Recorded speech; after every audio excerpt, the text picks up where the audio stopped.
सदगुरु महाराज कहते हैं कि अनासक्त जग में रहो भाई, दमन करो इंद्रन दुखदाई।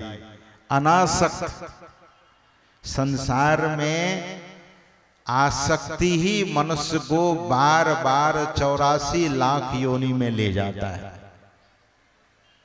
आए तो 84 लाख योनि पार करके, भगवान कहते हैं आकर 4,84,000 जोनि भ्रमत यह जीव अविनाशी, फिरत सदा माया कर प्रेरा, काल कर्म स्वभाव गुण घेरा, कबहुक करी करुणा नर देही, देत ईश बिनु हेतु सनेही। 84 लाख योनि पार करके मनुष्य शरीर मिला है, लेकिन लोग क्या क्या करके जा रहे हैं, क्या क्या करते हैं। संत महापुरुष कहते हैं कि इसी जीवन में से थोड़ा थोड़ा समय निकालिए और भजन कीजिए, सुमिरन कीजिए, सेवा कीजिए। अगर सुमिरन सेवा नहीं करेंगे, ध्यान दीजिए, हाथ की शुद्धि कैसे होगी, जीवन शुद्ध परिशुद्ध कैसे होगा, जब तक सेवा नहीं करेंगे। पूज्यपाद महर्षि शाही स्वामी जी महाराज कहा करते थे, उनकी वाणी में है, सेवा से सद्गुण हैं आते, जिससे जीवन सुखमय होता, जिसमें है सेवा भाव नहीं, शाही सुख चैन कहाँ होगा। ऐसे लोगों को फिर न सुख मिलता है न चैन मिलता है। सुख और चैन सभी चाहते हैं, सुख और शांति सभी चाहते हैं। तो महापुरुष कहते हैं अनासक्त जग में रहो भाई। संसार में यह शरीर मिला है, इसके प्रति आसक्ति उतनी ही रखनी है। एट द सेम टाइम ये हमेशा याद रखिए कि कब किसका टिकट कटता है, कभी भी कोई चला जाता है। हम आप तो सुनते ही रहते हैं, कभी भी कोई चला जाता है। हम आप संसार में बचे हैं तो उस परमात्मा की मेहर समझिए, उनकी कृपा समझिए। एक महात्मा दक्षिण भारत के हैं, वे कहते थे कि रात में सोते हैं सुबह जगते हैं, ये किसकी कृपा है। बहुत लोग दुनिया में ऐसे हैं कि रात में खा पी कर सोते हैं और सोए ही रह जाते हैं। बहुत लोग ऐसे हैं, कहीं गए और गए तो फिर घर वापस लौट कर आए नहीं। इसीलिए अनासक्त जग में रहो भाई, दमन करो इंद्रन दुखदाई, काम क्रोध मद लोभ को त्यागो। ध्यान से सुनिएगा, तृष्णा तजी गुरु भक्ति में लागो। यही तो भगवान उपदेश दे रहे हैं, यही बात संत सदगुरु महाराज कह रहे हैं। काम क्रोध मद लोभ को त्यागो। काम का त्याग, काम मतलब, काम का अर्थ यहां है कामना। दुह कामना नहीं होनी चाहिए, सदकामना। सदकामना रखिए, सद्भाव रखिए, सद्विचार रखिए, दुर्विचार नहीं। यही संत लोग शिक्षा देते हैं। सदगुरु महाराज कहते हैं इन चीजों का त्याग करो। क्यों? काम को त्याग करने के लिए क्यों? क्रोध को क्यों त्याग कर दें? लोभ को क्यों त्याग करें? तो महापुरुष कहते हैं कि ये तीनों चीज नरक का द्वार है। सज्जनों, आप कभी दिल्ली के पास फतेहगढ़ सीकरी है, आपने नाम सुना है या नहीं सुना है? मैं वहां गया हूं, कई बार गया हूं। जब महर्षि में ही ध्यान मंदिर का निर्माण चल रहा था तो वहीं के भक्त लोग थे, तो मुझे वहीं से गुजरना होता था। आगरा के पास है फतेहगढ़ सीकरी, वहां पर एक दरवाजा है, गेट है, द्वार। कहा जाता है कि दुनिया का सबसे बड़ा द्वार है, उससे बड़ा गेट दरवाजा दुनिया में अब तक बना ही नहीं है। बहुत ऐसे करके देखना पड़ता है।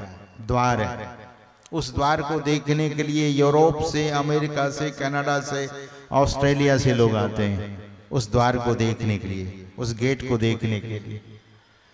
आप अपने घर में द्वार तो देखा ही होगा, आप अपने घर में अपना दरवाजा तो देखा ही होगा, लेकिन नरक का द्वार आपने देखा? नरक का द्वार कौन कौन सब है, कितना है? भगवान श्री कृष्ण गीता में कहते हैं कि 3 द्वार है, नरक के 3 द्वार हैं। त्रिविधम नरकस्य येदम द्वारम नाशनम आत्मनः। भगवान श्री कृष्ण कहते हैं कि 3 द्वार है नरक के। अच्छा, यहाँ जितने लोग बैठे हैं, मैं हाथ जोड़कर अगर ये बोलूं कि आप नरक के द्वार में जाना चाहेंगे तो कोई नहीं कहेंगे कि मैं नरक के द्वार में जाऊंगा या जाऊंगी। नरक के द्वार भगवान कहते हैं कि 3 द्वार है नरक के, ध्यान से और याद रख लीजिए। नरक के 3 द्वार जहां नहीं जाना है। गुरु महाराज भी कहते हैं इसको त्यागो, तृष्णा तजी, गुरु भक्ति में लागो। ये 3 द्वार क्या है? भगवान कहते हैं कामम क्रोधम तथा लोभम, यही 3 द्वार है नरक के। अगर नरक में जाना चाहते हैं तो ये 3 द्वार है, काम का, क्रोध का और लोभ का। ये तीनों द्वार नरक के हैं और नरक में कोई नहीं जाना चाहता है और इसी से तृष्णा उपजती है।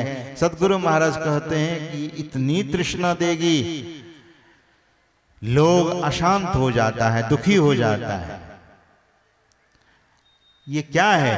मन कर सकल कपट अभिमाना, राग द्वेष अवगुण विधि नाना, रस रस तजो तबहि कल्याणा, धरी गुरु मत तजी मन मत खाना, पर त्रिय झूठ नशा और हिंसा, चोरी लेकर 5 गरिंसा, तजो सकल तुमरो यह घाती, अब भव बंधन कर जबर संघाती।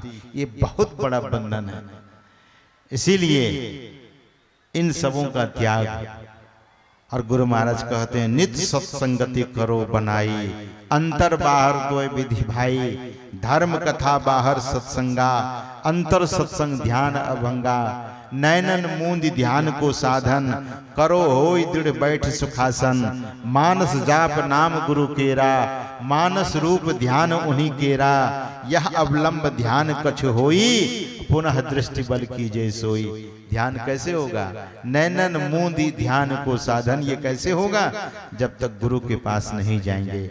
इसीलिए भगवान उपदेश तो करते हैं, लेकिन भगवान क्या कहते हैं? कहते हैं करंधार सदगुरु दृढ़ नावा, दुर्लभ साज सुलभ करि पावा।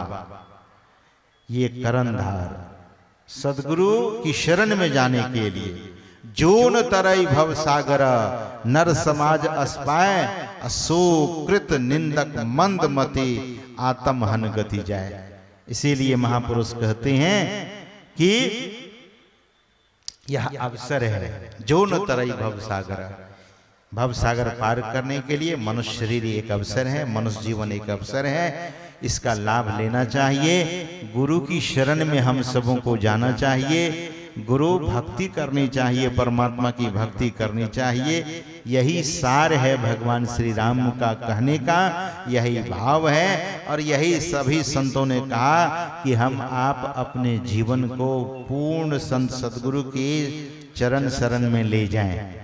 जो युक्ति जानते हैं उसे मुस्तैदी के साथ इस युक्ति को अपने जीवन में उतार लेना चाहिए। युक्ति जानकर खूब अभ्यास करना चाहिए। अभ्यास किस किस तरह से करेंगे, कैसे करेंगे? जो साधक या साधिका जल्द ही अपने को उस बिंदु में प्रतिष्ठित कर ले, उस ज्योति में प्रतिष्ठित कर ले। साधन क्या है?